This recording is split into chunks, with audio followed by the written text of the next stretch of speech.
السلام علیکم ورحمۃ اللہ وبرکاتہ. الحمد للہ وکفى والسلام علی عبادہ الذین اصطفى. اما بعد اعوذ باللہ من الشیطان الرجیم. بسم اللہ الرحمن الرحیم. وقال ربكم ادعوني استجب لكم. وقال اللہ تعالی فی مقام آخر امن یجیب المضطر اذا دعاه.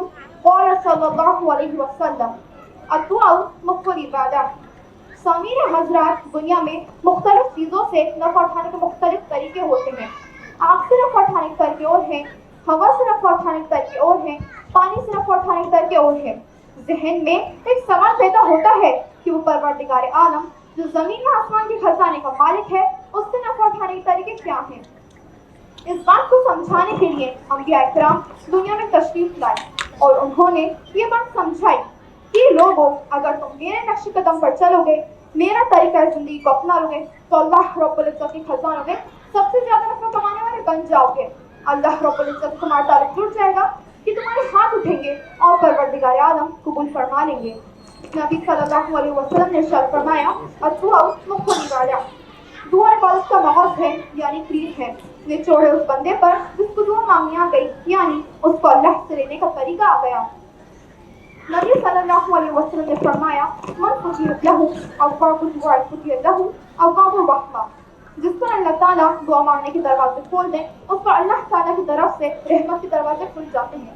ہم دیکھتے ہیں کچھ لوگ ہوتے ہیں جن کی دعا مانگنا بہت آسان ہوتا ہے، ان کو دعا مانگنا اچھا لگتا ہے، وہ لمبی لمبی دعائیں مانگتے ہیں. اور کچھ لوگ ہوتے ہیں جن سے دعا مانگی ہی جاتی ہے.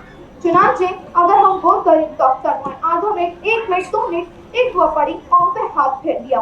اب یہ منٹوں کی دعا ایسے ہی اثر نہیں کرے گی، اس لیے دعا مانگنے کا طریقہ ٹھیک ہونا چاہیے. حضرت صوبان رضی اللہ عنہ کہتے ہیں نبی صلی اللہ علیہ وسلم نے روایت فرمائی لا يد القدر الا دعا ولا يزيد في العمر الا اكبر. قضا و قدر کو دعا کے سوا کوئی چیز نہیں بدل سکتی اور نیکی کے سوا عمر میں کوئی چیز اضافہ نہیں کر سکتی. اور بندہ اپنے گناہوں کے سبب ملنے والے رزق سے محروم کر دیا جاتا ہے، یعنی اللہ تعالیٰ کو دینا چاہتے ہیں پر ہم اس رزق کی روح بن جاتے ہیں. جتنے گناہ کریں گے اتنے رزق کی برکت بڑھتی جائے گی.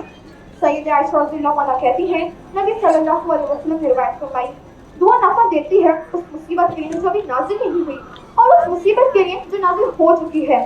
انسان حیران ہوتا ہے کہ دعا نازل نہیں ہوئی، چلو اسے تو روک لیا جاتا ہوگا، پر جو نازل ہو گئی اس میں کیسے فائدہ ہوتا ہوگا؟ تو فرماتی ہے بلا آسمان سے نازل ہوتی ہے، بندے کی دعا نیچے سے اوپر جاتی ہے، یہ دونوں ایک دوسرے کو دیکھتی ہیں. بلا اس کو دیکھتی ہے، دعا اس بلا کو نیچے اترنے نہیں دیتی.